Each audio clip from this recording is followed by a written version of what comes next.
The way I see things, movies and short films can be done one of two ways. Like this,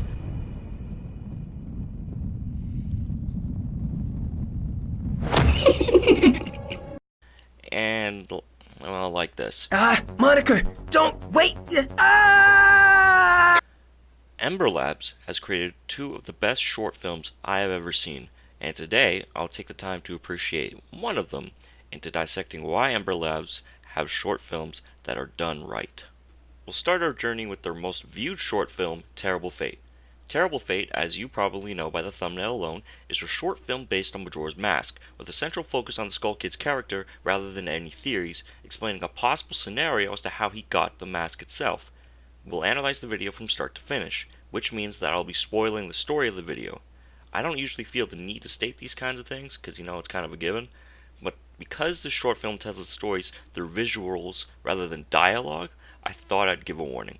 Go watch the original video before watching this, and if you've already seen it, watch it again to give yourself a refresher on how beautiful the short film is. You have 5 seconds to do so, and you'll be signaled by this random jump scare that I found.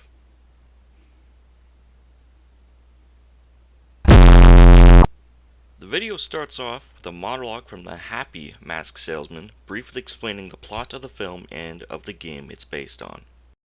Here, at the end of things, I can still feel its power.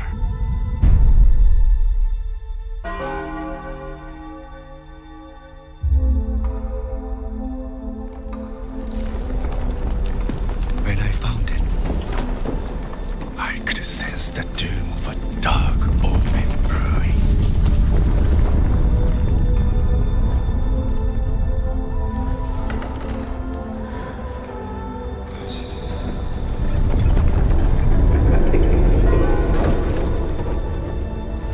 And now, that imp has it.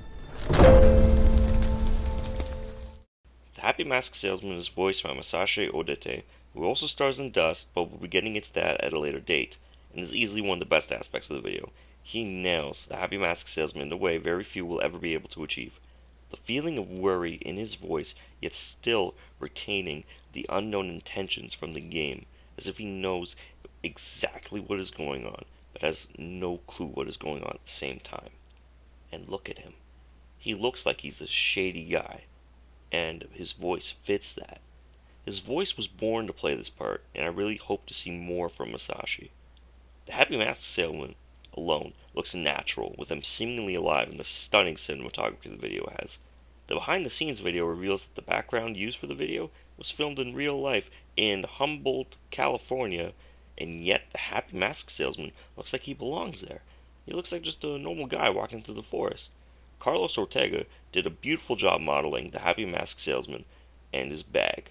The way the masks move ever so slightly with every step is amazing.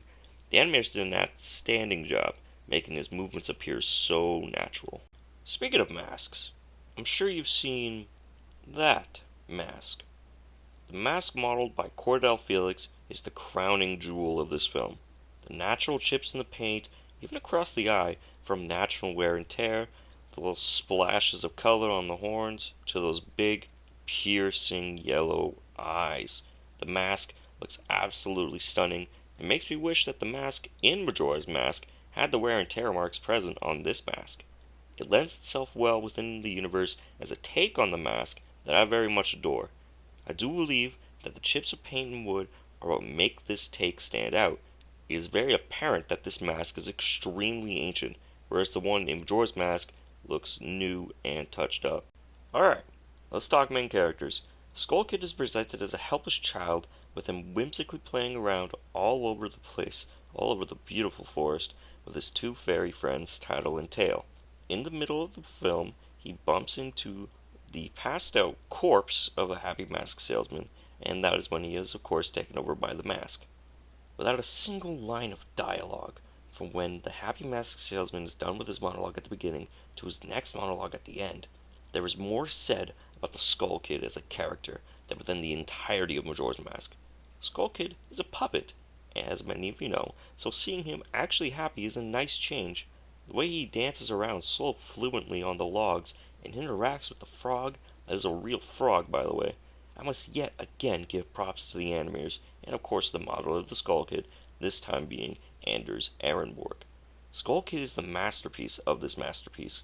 Skull Kid's face of sheer terror as he attempts to resist the mask's temptation, represented by the flame brewing behind the eyes of the mask, and the tentacles coming up behind the mask that the salesman can see, but not the Skull Kid, it's just amazing.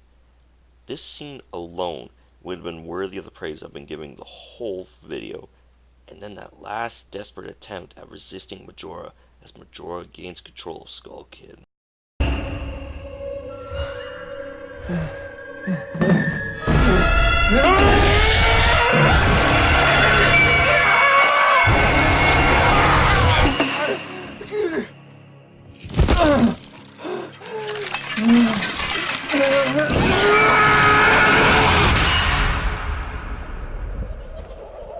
It reminds me of the fact that Skull Kid is just that, a kid.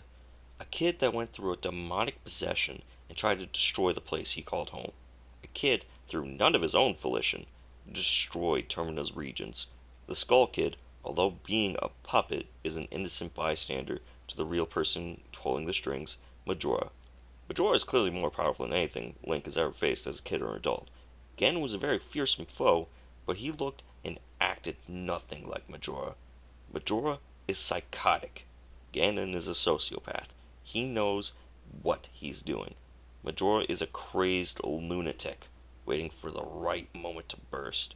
And now that crazed psychotic lunatic is in control of a young kid. Uh-oh, you hear that alarm going off, folks? It means it's time to talk about the animation. Jesus Christ, the animation. I've already praised it in part during the video, but now it's time for the nitty gritty. The blend of both CGI and practical effects is absolutely stunning and gorgeous to look at. In an age where CGI is everywhere, it is very hard for me to look at anything anymore and say, oh yeah, that looked good. So when I watched this video for the first time back in 2016, and I sat there with my jaw on the floor, looking at Skull Kid interact with the environment around him, with how realistic the models looked, with that fucking mask especially, I was convinced for the longest time that the mask was carved. I thought it was real. As I brought up earlier, it's a 3D model.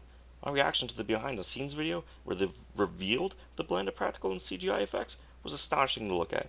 The CGI was only used where it needed to be, and it created a 4.5-minute masterpiece that everybody should watch.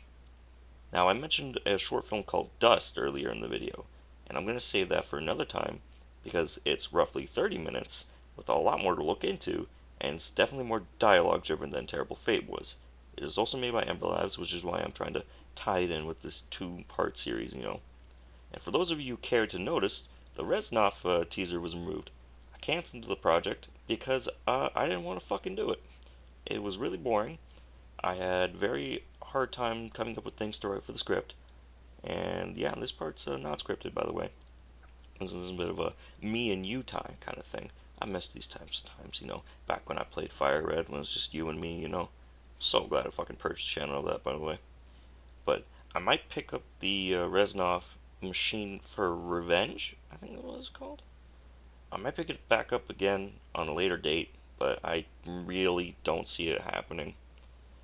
But anyway, thank you so much for listening to me ramble. This has been, of course, Mateer here. Bye, guys. I guess I really need to think of an outro. No, there you go. Question of the day. Fuck, what was it? What should my outro be? And secondary question, what kind of music do you listen to? So I can make fun of you. Yeah, that'll work. So, I guess it has to be even though. God, Alright. So leave what kind of music you listen to in the comments, and you can, I roast you and you roast me. I listen to T-Pain. T-Pain, Second Chance, Don't Back Down. Look that up on Spotify. That's a good song. That's a good song. What else is a good song? I'll just put the credits over this. I'll just keep going. Until I got like enough here. What else is a good song? New Again. I might go relocate. I think my mic just moved behind my hat. You see, my mic is hanging by a wire, so it kind of just moves all over the place. It's really annoying. It's terrible. It's absolutely fucking terrible. And the recording here, it's awful. I'm pretty sure something's picking up on the mic. It's not my fan. It's not where the fuck's on top of my vent. It's something. It's something. It's really annoying. I think that's enough. I think the credits are done. I'm not sure. I'll have to edit this in post. I know I have some bloopers for you. There you go. Alright, I have some bloopers. The bye guys. Bye. I love you. Alright, stock main characters. Skull Kid is presented as a helpless child, whimsically playing around the aforementioned beautiful cinematography. I swear to fucking God, if that bus doesn't shut its fucking time. God, fuck. It reminds me of the fact that Skull Kid is just that. A kid. A kid that went through demonic possession and tried to destroy. It's not a hard word, Jeremy. It's destroy. Quit fucking up destroy. Jesus Christ.